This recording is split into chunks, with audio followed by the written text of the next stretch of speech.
Hey guys, what's up?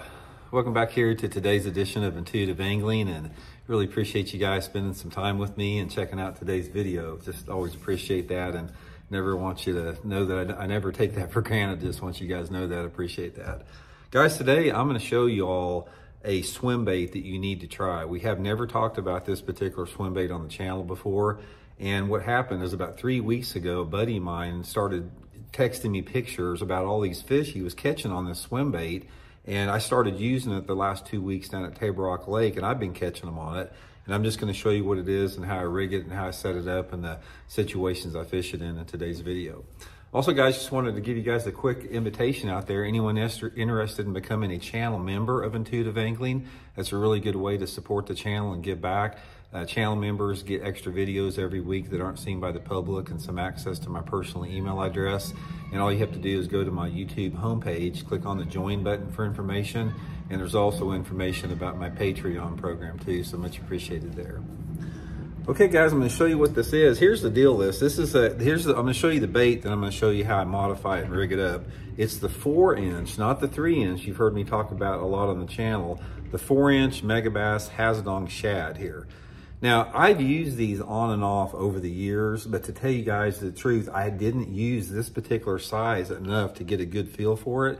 And anyway, I had a buddy of mine about 3 weeks ago. He lives up at Lake of the Ozarks, and he started texting me these pictures about the fish he's catching on this 4-inch hazedong shad. He's not a live scoper either. He doesn't even have one. He's got like a little 5-inch unit on the front of the boat.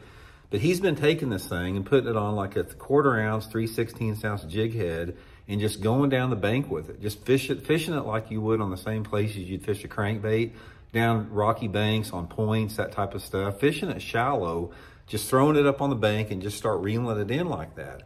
So anyway, guys, I took it up to one of the river arms last week at Table Rock, and I started doing the same thing. I just put it on a little 1/4 ounce ball head. At the time, that's all I had. I'm gonna show you how the other heads I use here on it. And I just started running the bank on the same places that I was catching my fish on a wiggle wart. Water visibility was probably about 3 feet or so. I'd throw it up to the bank and just start slow reeling it just like that, you know, keeping the bait probably 2 to 3 feet underwater, and wound up catching like a dozen fish on it. Never used that technique before. Any other time that I've used the swim bait this size, it's always for fishing deeper, for suspended fish, but I've never tried it just throwing it up on the bank like my buddy did. So I'm going to show you a little bit about the 2 different ways that I'm going to start rigging it. When I was fishing it last week, I just had a ball head on it, but I'm going to start using this core tackle tush head on it so I can actually get it the head up inside of it. And also, you can also use this Megabass Okashira head like this and just put it on, you know, in the head just like a regular one. But there's a lot of different heads that would work on it. You just want to make sure that you don't have a hook that's too big or too small in it, because it is a sort of a beefy little bait, but at the same time, it's like right in between being a finesse bait and a bigger swim bait. So, you know, probably about a 3/0 hook is going to be the best in it.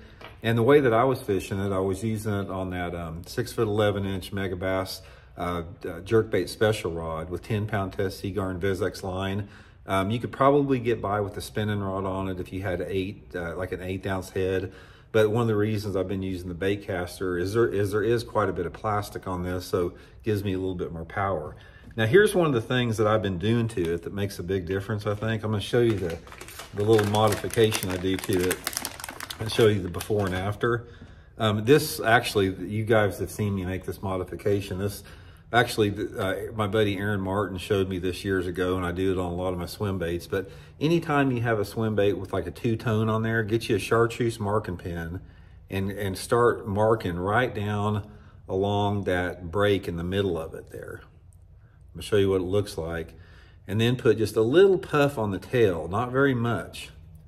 So what you have is you got this nice little chartreuse glow to it like that, and then a little bit of puff on the tail, see that? Now look at the difference. This is the same bait that I just put the chartreuse on it. And you can tell, you know, this thing, I mean, if you were a bass, I mean, talk about that. If you guys were a bass, would you not try to hit that there? But anyway, they'll bite it, guys, big time. I will put my Tackle Warehouse link in the description. I'll link the hazedong shad if you guys want to use my Tackle Warehouse link to get you a pack of these things. It's a good way to support the channel. Good way to put some fish in your boat also. So anyway, guys, hope it helps out. We'll check in later.